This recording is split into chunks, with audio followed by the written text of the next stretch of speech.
Nous sommes le samedi 19 juin 2021. Vous êtes sur Canal 3. C'est votre journal du 13h. Voici les titres de cette édition. La communauté internationale célèbre ce jour la journée de lutte contre la drépanocytose. À l'occasion de cette célébration au plan national, le ministre de la Santé s'est adressé à la nation. Vous suivrez dans ce journal le message du ministre. Une vingtaine de jeunes déscolarisés de 5 arrondissements de la commune d'Abomey-Calavi suivent une formation aux métiers innovants. C'est dans le cadre d'un projet initié par l'ONG APDD, soutenu par la mairie d'Abomey-Calavi et l'ambassade de France au Bénin. Journée de sensibilisation initiée par la Caisse nationale de sécurité sociale au profit de plusieurs de ses partenaires. Les échanges se sont déroulés autour du thème protection sociale des travailleurs, des représentants commerciaux, des entreprises des secteurs des produits pétroliers, de la communication et des assurances. Voilà pour le sommaire. Bienvenue. Merci de nous suivre.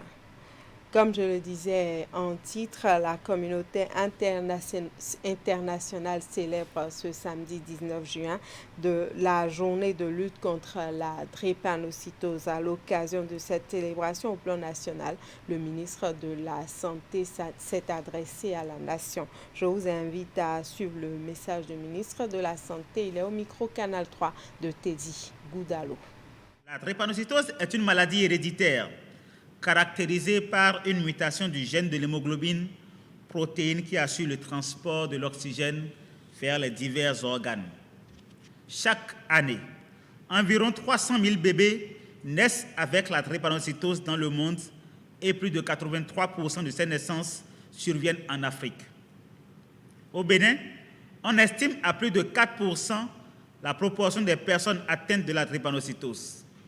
En 2019, environ 5,1% des enfants de moins de 5 ans admis aux urgences pédiatriques du CNHU-HKM de Cotonou sont porteurs de cette affection. Les décès dus aux complications de la drépanocytose sont enregistrés essentiellement chez les enfants de moins de 5 ans, les adolescents et les femmes enceintes. Les stratégies et les interventions visant à réduire la morbidité et la mortalité dues à cette maladie doivent être axés sur la prise en charge appropriée de ces groupes vulnérables. Chers compatriotes, il est donc important d'accorder une place de choix au diagnostic précoce et au dépistage volontaire des populations. C'est pourquoi je saisis l'opportunité de cette journée pour convier les jeunes en âge de procréer à se faire dépister pour un choix éclairé de partenaires de vie afin d'éviter que la drépanocytose ne soit transmise en héritage aux générations futures. Ainsi, il importe que les responsables politico-administratifs à divers niveaux, les leaders d'opinion et les chefs traditionnels s'engagent dans cette dynamique de conscientisation générale en faveur de la lutte contre la drépanocytose. Aussi, voudrais-je rassurer les parents des enfants atteints de cette maladie que la drépanocytose n'est plus une fatalité. Le gouvernement du président Patrice Talon, à travers le centre de prise en charge médicale intégré du nourrisson et de la femme enceinte atteinte de drépanocytose, offre des soins spécialisés de qualité pour la prise en charge efficiente, aussi bien des nourrissons pour le développement harmonieux que des femmes enceintes pour une grossesse et une maternité sans risque. Chers compatriotes, cette année, notre pays a voulu commémorer la Journée mondiale de lutte contre la drépanocytose autour du thème drépanocytose et nutrition. C'est pour insister sur l'importance de la nutrition dans la prise en charge globale des patients et plus particulièrement des nourrissons chez qui les risques de malnutrition sont plus élevés. Béninoises et Béninois, chers compatriotes, durant une semaine, soit du 18 au 26 juin 2021, mon département ministériel, à travers le centre de prise en charge médicale intégré du nourrisson et de la femme enceinte atteinte de drépanocytose, organise des séances de sensibilisation, d'information et de dépistage de la drépanocytose dans le strict respect des mesures barrières de la COVID-19. Je suis convaincu que ces diverses activités apporteront des changements de comportement pour une meilleure connaissance de la drépanocytose. Après le 19 juin consacré à la lutte contre la drépanocytose, le 20 juin de chaque année est retenu par la communauté internationale comme la Journée mondiale des réfugiés. Le Bénin s'aligne aux côtés de tous les pays qui proposent un couvert agréable aux étrangers. À l'occasion de cette célébration, le ministre de l'Intérieur et de la Sécurité publique a délivré un message qui retrace les efforts du pays faits jusque-là pour accorder une hospitalité légendaire à tous les étrangers qui remplissent les conditions. Suivez plutôt. À l'instar de la communauté internationale, la Journée mondiale du réfugié. Cette journée est l'occasion pour les communautés et les gouvernements des pays d'asile de montrer l'importance de la protection des réfugiés et la nécessité de témoigner à ces derniers une réelle solidarité. En effet, les incertitudes de ce monde font de chacun de nous un réfugié latent qui s'ignore. Dans ces conditions, il faut bien s'occuper du réfugié qui est chez soi pour espérer à son tour la protection des autres pays, le cas échéant. Dans le monde, près de 79,5 millions de personnes ont été forcées de fuir leur foyer pour diverses raisons. Parmi elles, on dénombre environ 26 millions de réfugiés, dont 1405 au Bénin. Ces réfugiés éloignés de leur pays d'origine, de plusieurs centaines, voire des milliers de kilomètres, sont souvent exposés à toute forme de discrimination, de stigmatisation et d'abus en raison de leur vulnérabilité. C'est pour atténuer cette situation que la communauté internationale a retenu pour cette édition 2021 le thème intitulé « Ensemble, on soigne, on apprend et on rayonne ». Par ce thème, le Haut Commissariat des Nations Unies pour les réfugiés nous rappelle que les gouvernements doivent favoriser l'inclusion des réfugiés dans leurs programmes nationaux à travers leur accès aux soins de santé, à l'éducation et au sport. Dans cette dynamique, j'ai le plaisir de vous informer que le gouvernement de notre pays, qui a toujours été préoccupé par une forte inclusion des réfugiés, a transmis le 17 février 2021 à l'Assemblée nationale pour examen et vote un projet de loi pour renforcer la protection des réfugiés et des apatrides et améliorer leurs conditions de vie. En attendant le vote de cette loi, l'ordonnance numéro 7541 du 16 juin 1975 portant statut des réfugiés continuera de garantir les droits des réfugiés et de leur rappeler leurs devoirs. Chers réfugiés, à l'occasion de cette journée solennelle à vous dédiée et célébrée dans le contexte de la COVID-19, je voudrais vous demander de continuer à respecter scrupuleusement les gestes barrières ainsi que tous les tests législatifs et réglementaires de la République. Ainsi, cette édition sera-t-elle marquée par une assistance du gouvernement aux plus vulnérables d'entre vous et par une campagne de sensibilisation des personnes réfugiées de troisième âge ou autres personnes à risque sur la vaccination contre la COVID-19. Chers compatriotes, mesdames et messieurs, c'est pour moi l'occasion de remercier tous les partenaires qui accompagnent le gouvernement dans sa mission de protection et d'assistance aux réfugiés. J'invite toutes les bonnes volontés à leur emboîter le pas.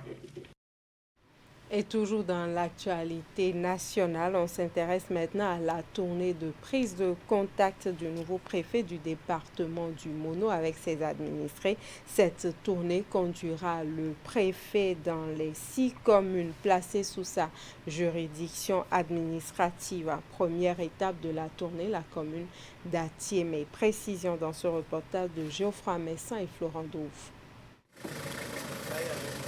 Atiémé, ancienne capitale du Grand Mono, accueille en cette matinée du mardi 15 juin 2021, dans les locaux de son hôtel de ville, le tout nouveau préfet du département du Mono, qui entame ici une tournée de prise de contact avec les forces vives de chacune des communes sous sa tutelle.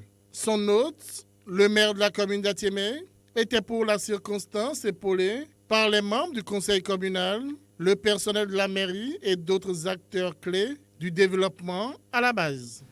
Je voudrais vous dire que l'ancien préfet avec qui nous avons travaillé, nous avons entretenu de très bonnes relations avec lui. Si on allait me permettre de parler, c'est qu'en tant que maire des maires du Moro, j'allais quand même prendre la parole pour dire les relations que nous avons entretenues avec ceux qui sont aujourd'hui vos collaborateurs.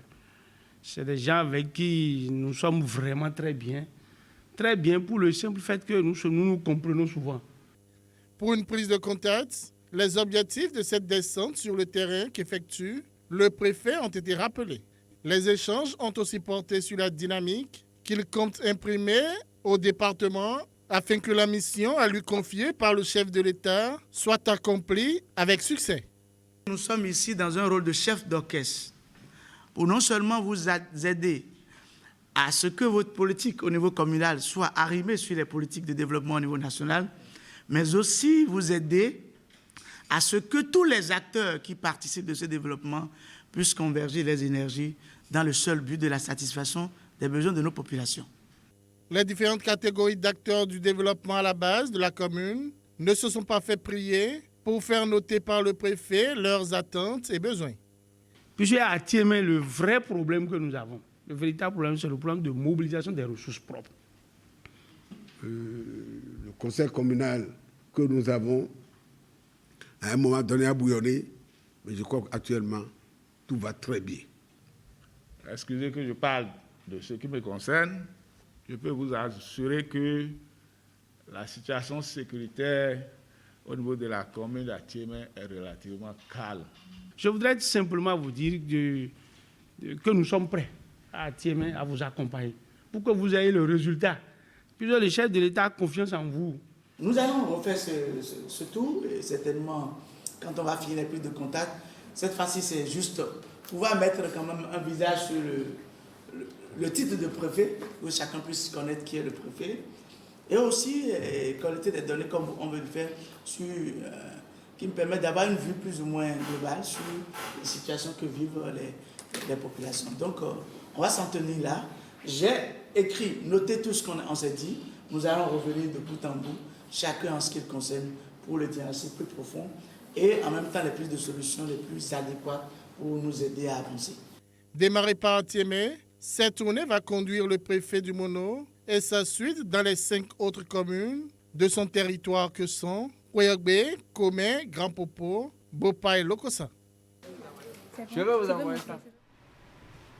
Séance de travail de l'Agence nationale d'identification des personnes avec les missions consulaires accréditées au Bénin.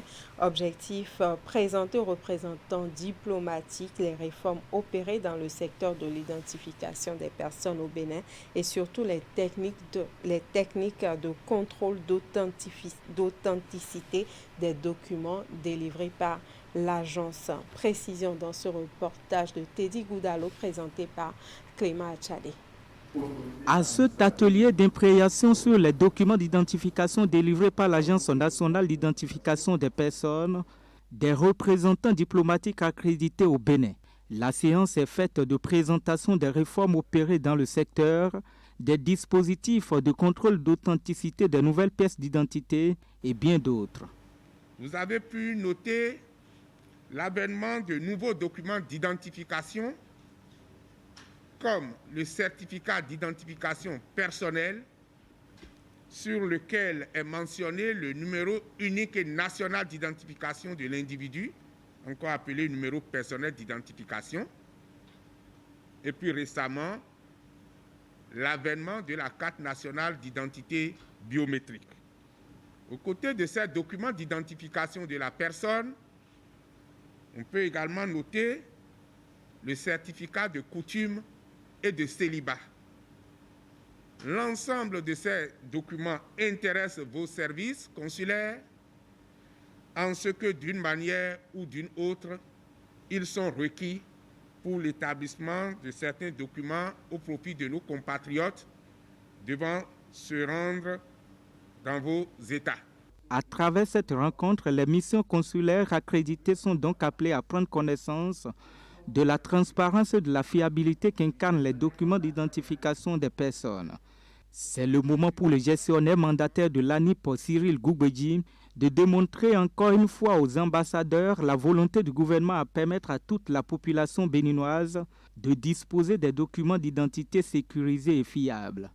Nous allons également mettre à votre disposition l'API au plus tard début de la semaine prochaine pour que les services chargés de l'étude des dossiers au niveau de vos structures consulaires puissent vérifier l'authenticité des diplômes fournis par les Béninois dans leur dossier de demande de visa ou d'obtention d'autres documents à votre niveau.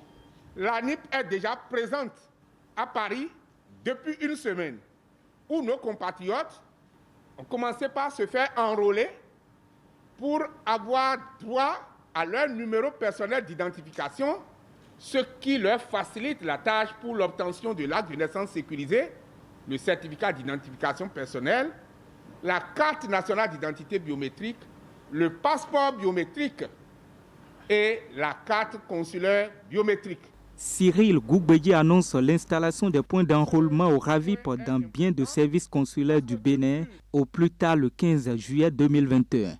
Il s'agit des ambassades du Bénin aux États-Unis, au Japon, au Congo, au Cameroun, au Sénégal et en Côte d'Ivoire. Leader de la microfinance au Bénin et également engagé dans le social, l'affaire tire des caisses d'épargne et de crédit agricole mutuel FESECAM Bénin vient de doter le collège d'enseignement général d'Accra-Misrété d'un module de 3 classes avec bureau du directeur entièrement équipé. Je vous propose de faire un tour sur les temps forts de la cérémonie de remise des clés au collège d'enseignement général d'Accra-Misrété. Cette coupure de ruban consacre la mise en service d'un module de 3 classes plus bureau et magasin entièrement équipé au CG1 d'Accra-Misrété. Le joyau est une réalisation de la fêtière des caisses d'épargne et de crédit agricole mutuel FESECAM Bénin, qui entend ainsi, comme c'est le cas depuis quelques années, rétrocéder une partie de ses bénéfices aux populations. C'est pourquoi, depuis 2015, nous avons entrepris de réaliser à la veille de chaque Assemblée générale ordinaire un don à nos chères populations. Cette année, le réseau CECAM a identifié le CG1 à Accra-Misrété pour le don d'un module de 3 classes avec bureau de directeur entièrement équipé d'une valeur de 27 456 000 francs CFA. Au niveau des bénéficiaires, les mots étaient au remerciement. Merci vraiment du fond du cœur. Ce geste nous grandit et nous rassurons la FESECAM Bénin et toutes nos autorités à divers niveaux que nous, élèves du CG1 à Accra-Misrété, ferons bon usage de ce joyau. Dans son engagement à participer aux côtés du gouvernement au développement socio-communautaire, la FESECAM, leader de la microfinance au Bénin, n'est pas à son premier geste. Au cours des assemblées générales 2015-2016, des dons de tables et bancs d'une valeur de 10 millions de francs CFA ont été remis à des écoles primaires publiques et collèges d'enseignement général des départements du Mono, du Zou et du Koufo. En 2017, des matériels médicaux et mobiliers de bureau d'une valeur de 10 millions ont été offerts au CHU MEL de Cotonou.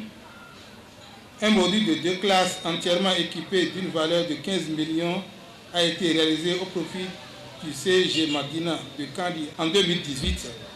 Les années 2019-2020, ce fut respectivement le tour du CG Oketan dans l'arrondissement de Gomé, commune de Glazoué, et celui du CG Bérin-Sougou dans la commune de Naditengou. Depuis 2015 à ce jour, le réseau CECAM a investi au total dans l'éducation et dans la santé au Bénin une somme de 114 500 000 francs CFA.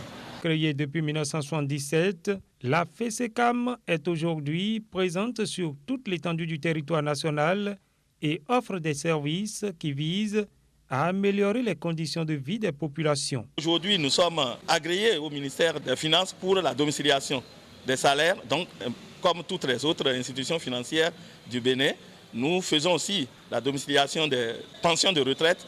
Et aujourd'hui, nous nous battons pour rendre plus performante cette institution à partir de la digitalisation. Nous faisons de la collecte de l'épargne sur place, ce qu'on appelle épargne planifiée et digitalisée. Vous êtes à votre bureau, vous êtes devant votre atelier, il y a des agents qui passent et tout est automatisé. Donc, il n'y a aucune crainte à opérer avec les CERCAM sur le terrain. Donc, je les invite vraiment à ruer, je peux dire même, vers ces institutions-là, ces entités, ces guichets, pour voir un peu comment ça se passe. Notons que la mise en service de ce module de 3 classes au CG1 à Promisrété a eu lieu en prélude à la 28e Assemblée générale ordinaire de la FESECAM Bénin. Une vingtaine de jeunes déscolarisés de 5 arrondissements de la commune d'Abomey-Calavi suivent une formation aux métiers innovants. C'est dans le cadre d'un projet initié par l'ONG APDD et soutenu par la mairie d'Abomey-Calavi et l'ambassade de France au Bénin. Précision, Tanguy Agoy, Rachidi Soubero. Ils sont une vingtaine de jeunes filles et garçons, sauvés ainsi du chômage et de la précarité dans lesquels la déscolarisation précoce les a précipités. C'est grâce au projet de soutien aux enfants qui ont quitté plus tôt l'école pour diverses raisons dans les 5 arrondissements de la commune d'Abomey-Calavi. Il est piloté par l'ONG APDD qui propose une autre façon d'appeler à l'action face à un mal qui ronge les jeunes de la commune dans le silence. La commune d'Abomey-Calavi est confrontée au problème de déscolarisation qui concerne plus de 22% des jeunes. Et 60% de ceux-ci sont des filles qui sont sans éducation, sans soutien familial et sans emploi. Une étude réalisée dans la commune par Dr Kwedenou Florentine relève le faible revenu des parents, 34,9%, l'enlèvement des filles, 23,6%, l'influence des médias sociaux, 30,8%, les mariages précoces, 28,2%, qui constituent les principales causes. Les jeunes libérés aujourd'hui ont été formés dans les domaines de l'image, notamment le shooting, le make-up et le graphisme. Des métiers très porteurs dans un monde plus attaché à l'apparence. Des choix qui ont décroché l'admiration du maire Angelo Arwandjinouki. En dépit de ses occupations, est passé rapidement les voir avant de s'éclipser. Le secteur des technologies de l'information et de la communication a un effet très poussé dans la jeune féminine et a été retenu par le gouvernement béninois comme une industrie à forte potentialité économique et en pleine expansion due à la demande sans cesse croissante des entreprises pour développer les outils de communication modernes. Le projet a eu l'accompagnement et le soutien en dehors de la mairie, de l'ambassade de la France au Bénin, de la Maison de la société civile et bien d'autres organisations non gouvernementales partenaires. Chacun d'eux a salué à son niveau sa pertinence et son caractère innovant. L'ambassade de France et la Maison de la société civile saluent, félicitent et encouragent tous les acteurs, toutes les parties prenantes à la mise en œuvre de ce projet. C'est une grande joie, c'est une satisfaction, puisque demain, dans 6 mois, on est sûr que nos enfants deviendront des cadres de demain, vont quitter le chômage, la précarité. Donc, grâce à ce projet, de nouvelles perspectives s'offrent à ces jeunes repêchés de leur situation d'avenir incertain d'alors pour de nouveaux défis. Et ils se sont dit prêts pour la bataille puisqu'ils ont appris quelques notions de développement personnel pour tenir face aux exigences de la réussite dans la vie.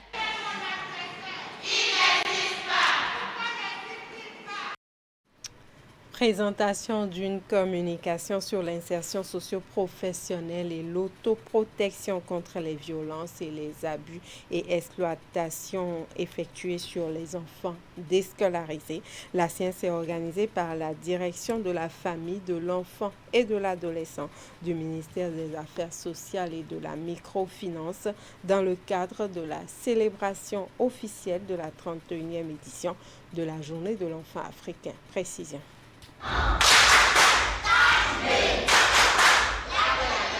Voici des enfants déscolarisés en situation d'apprentissage ou non dans des communes du département du Mono. Ils sont ici, dans la salle de conférence de la mairie de Comé et prennent part à une séance de sensibilisation organisée à leur intention par la Direction de la famille, de l'enfant et de l'adolescent du ministère des Affaires sociales et de la microfinance. Nous avons choisi cette couche vulnérable parce que nous avons vu que la plupart des actions de protection font le plus souvent en direction des enfants en situation scolaire. Or, nos enfants qui sont dans les centres d'apprentissage ou bien qui sont cachés dans nos maisons ou en situation d'exploitation dans les marchés et autres sont aussi sujets à des violations de droits qu'ils ignorent pour la plupart. La séance a été organisée en prélude à la célébration officielle de la 31e édition de la Journée de l'enfant africain. La communication qui a été le cœur de la rencontre a porté sur l'insertion socio-professionnelle et l'autoprotection contre les violences, abus et exploitations. Donc nous avons voulu échanger avec eux pour leur rappeler que comme tous les enfants, ils ont des droits. Nous les avons rappelé les différentes formes de violence auxquelles ils peuvent être sujets et nous leur avons donné des voies de recours pour pouvoir dénoncer et pour pouvoir bénéficier d'une prise en charge adéquate en cas de violation de ces droits-là. Et comme c'est des enfants en situation d'apprentissage, nous leur avons aussi parlé de l'estime de soi et de l'importance de pouvoir achever l'apprentissage pour une meilleure insertion dans la société. Dans tout ce qu'on nous a dit ici, j'ai retenu que même si on n'a pas les moyens, nous pouvons se donner au travail, au métier qu'on a choisi pour faire. On va aider nos amis, on va les encourager. Eux aussi, ils vont se donner au travail. Et j'ai encore retenu que tous les enfants ont les mêmes droits. La séance a permis de mieux toucher du doigt les nombreuses difficultés et contraintes auxquelles font face de façon presque quotidienne les enfants. Une réalité peu reluisante qui interpelle tout le monde. S'il y a des choses qui se passent avec vous, que vous ne comprenez pas, vous voulez comprendre, vous voulez qu'on vous donne des conseils, des orientations, vous pouvez appeler 138 pour dire, poser vos préoccupations de tout genre et on va vous répondre. D'accord? Mais je voudrais préciser que la ligne d'aide 138 est une ligne pour sauver les enfants. La JEA a été instituée en 1991 et vise le développement de stratégies et des programmes visant à promouvoir un environnement protecteur et bénéfique qui assure aux enfants africains le respect de leurs droits fondamentaux. Célébration de la Journée de l'enfant africain, cette fois-ci dans les collines. Les manifestations officielles se sont déroulées à Glazoué. Au programme, le bilan des actions menées jusque-là pour l'amélioration de la situation des enfants dans le département. Le reportage est signé Imet Elena Moussou et Georges Vaudouin. La journée est célébrée le 16 juin de chaque année par les pays africains. Elle marque la commémoration du massacre des enfants de Soweto. Les manifestations visent à se souvenir de ces enfants ainsi que des actions qu'ils ont menées pour défendre et revendiquer leurs droits. La journée de l'enfant africain édition 2021 a regroupé à Glazoué divers acteurs impliqués dans la réalisation des droits des enfants. La direction départementale des affaires sociales et de la microfinance, les centres de promotion sociale, les ONG engagées dans la protection des enfants, tous les jours travaillent les mains dans les mains pour améliorer la situation des enfants. Plan Bénin a très tôt pris conscience de cette nécessité et a fait de la protection des enfants l'une de ses préoccupations. Cette prise de conscience se traduit par de multiples actions qui sont financées et mise en œuvre avec l'appui de plusieurs acteurs structures intervenant dans le domaine des droits de l'enfant. Placé sous le thème 31 ans après l'adoption de la charte, accélérons la mise en œuvre de l'agenda 2040 pour une Afrique digne des enfants. Les manifestations donnent une fois encore la preuve de l'engagement des autorités et autres à œuvrer pour leur épanouissement. Adopté en 2016 par le Comité africain d'experts sur les droits et le bien-être de l'enfant, l'agenda 2040 vise à réaliser sur 25 ans des projets stratégiques à long terme dans la mise en œuvre des droits de l'enfant en Afrique. Les manifestations de la JEA permettent aussi de se souvenir de tous les enfants d'Afrique. Elles sont des occasions pour lancer un appel à une véritable introspection et une ferme résolution pour relever les nombreux défis auxquels sont confrontés les enfants. Je voudrais vous assurer que le gouvernement du président Patrice Talon a à cœur la sauvegarde et le respect des droits des enfants et il y travaille inlassablement pour que chaque enfant grandissent dans un climat d'affection, de respect et de sécurité. Au Bénin, malgré les efforts consentis par le gouvernement et les partenaires, la situation des enfants reste critique. Elle est caractérisée par une violation fréquente et quasi généralisée des droits des enfants. La mobilisation de Glazoué a été l'occasion pour les enfants en situation difficile dans le département des Collines de plaider pour une meilleure application de l'article 133 du Code de l'enfant. Les enfants, par ma voix, vous prie de prendre toutes les dispositions en votre capacité pour achever, équiper et rendre fonctionnels les centres d'accueil et de protection des enfants dans chaque département pour le bien-être et l'épanouissement des enfants. De retour des festivités, une délégation conduite par le préfet des Collines s'est rendue sur le site réservé à la construction du centre d'accueil et de protection de l'enfant. Démarré depuis 2014, l'infrastructure est abandonnée et se trouve dans un état de délabrement. Autre chose maintenant, la Caisse nationale de sécurité sociale au Bénin organise au profit des partenaires sociaux et employeurs de plusieurs secteurs une journée de sensibilisation. L'atelier s'est déroulé à Cotonou autour du thème protection sociale des travailleurs, des représentants commerciaux, des entreprises des secteurs des produits pétroliers et de la communication. Les travaux ont eu lieu à Cotonou hier. Précision. La direction générale de la Caisse nationale de sécurité sociale et les représentants des entreprises se penchent sur la problématique de la protection sociale en République du Bénin.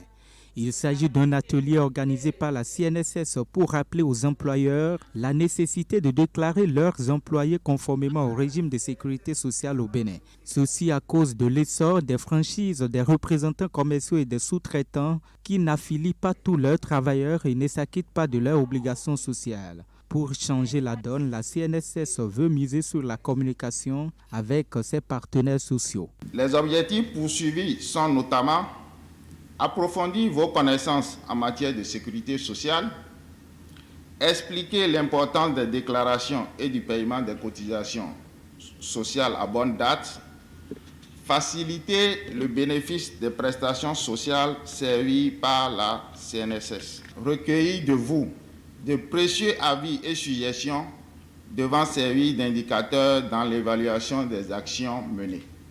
Quel que soit le montant, puisque le salaire, c'est la contrepartie du travail fourni, lorsque l'intéressé a accepté de prendre le travail et vous lui avez fixé un salaire, quel que soit ce que vous lui payez, puisqu'il est consentant, la cotisation doit être basée au minimum sur 40 000. À travers les 4 communications présentées par les experts, la CNSS a passé en revue le régime béninois de sécurité sociale, les obligations des employeurs et des travailleurs, la sanction du non-respect des obligations légales, ainsi que les droits des deux parties. Une manière pour la structure de mettre en œuvre sa nouvelle feuille de route, tout en sensibilisant les acteurs de la sécurité sociale. Le secteur de la télécommunication, des assurances, et autres. Et la plupart des travailleurs de ces secteurs ne sont pas affiliés à la Caisse pour leur prise en charge. Et c'est pour cela que la direction générale de la Caisse initie ces rencontres afin de sensibiliser les partenaires sociaux et puisse permettre l'affiliation de ces travailleurs au régime général de sécurité sociale. Il y a toute une panoplie de sanctions sur lesquelles nous voulons attirer l'attention des employeurs, les sensibiliser et les inviter à s'approprier d'une façon de ces sanctions pour ne pas tomber sous le coup de la loi. Les communications présentées par les cadres de la CNSS ont fait l'objet de grands débats qui constituent en retour des outils supplémentaires pour améliorer les performances de l'organisme béninois de sécurité sociale. Pour finir maintenant, cérémonie de lancement de l'ouvrage « Oui à l'appel de la patrie ». C'était à la salle de conférence de l'université Irjiba Africa à Cotonou. L'ouvrage est une initiative collective des assujettis de la 3e promotion de l'école des cadres de l'armée de terre à Ouida, dénommée Promotion Victoire. L'ouvrage retrace l'histoire de leur passage au camp militaire de Ouida, marqué par l'agression du 16 janvier 1977, une expérience vécue il y a près de 45 années par ces soldats qui ont décidé de la faire connaître au public. Le reportage est signé Ouliat Sanoussi. C'est un ouvrage collectivement rédigé par ces hommes et femmes de la 3e promotion 1976-1977 de l'école des cadres de l'armée de terre à Ouida qui est ici lancé. Intitulé « Oui à l'appel de la patrie », ce livre qui paraît 45 ans après la fin de leur service civique national est le résultat d'un long processus qui a commencé le jour de leur entrée au camp militaire de Ouida. Aujourd'hui, nous lançons un ouvrage qui rappelle l'historique de notre passage au camp, de la façon dont nous avons vécu le 16 janvier 1977, de la façon dont nous avons assumé le service civique, c'est-à-dire la mission d'enseignement pour certains, et le service dans les différentes unités de production pour ceux qui étaient déjà en train d'exercer une fonction bien qui allait commencer. L'ouvrage de 165 pages présenté par cette promotion, dénommée Promotion Victoire pour avoir vécu l'agression du 16 janvier 1977, comporte 3 chapitres. Sa dernière partie est consacrée à l'analyse des résultats de l'expérience béninoise, confrontée à d'autres en termes de valeurs civiques et patriotiques à transmettre à travers un service civique de type nouveau pour garantir une meilleure contribution de la jeunesse au processus de construction d'un développement national durable. En dépit de l'environnement historique dans lequel nous le présentons, n'est donc pas un livre de contes ou de souvenirs surannés produit par de vieux ringards regardant avec nostalgie dans le rétroviseur du temps leurs exploits passés sur le fond contesté des 3 glorieuses de la révolution du PRPB. Beaucoup de personnalités et cadres sont issus de la promotion Victoire avec de nombreux témoignages faits à l'occasion. Le livre « Oui à l'appel de la patrie » se veut surtout un regard prospectif sur l'avenir de la jeunesse béninoise. Parrain de l'événement, Ousmane Batoko, occasion pour lui d'exhorter les autorités à la réflexion. Je prie vivement que nous ayons le souffle et les ressources de nous engager davantage pour sa survie et sa pérennité, afin d'en faire, à défaut d'un exemple, tout au moins une référence pour les générations futures. C'est la formation civique, patriotique et militaire qui participe, de mon point de vue, le mieux à la réunion des conditions à l'éducation du jeune. L'objectif même de ce livre-là, c'est que l'on puisse réfléchir sur comment reprendre cette formation. Ce qui est sûr, nous, on a tiré beaucoup de profit de cette formation-là. Notre moi aujourd'hui est un peu basé sur le militaire. Quand nous étions à l'état-major, le chef de l'état-major a apprécié l'initiative et a dit qu'une réflexion sera menée pour la reprise du service civique, patriotique et militaire. Selon eux, Le livre « Oui à l'appel de la patrie » se veut ainsi une modeste contribution au vent de réforme qui souffle aujourd'hui sur le secteur de l'éducation au Bénin.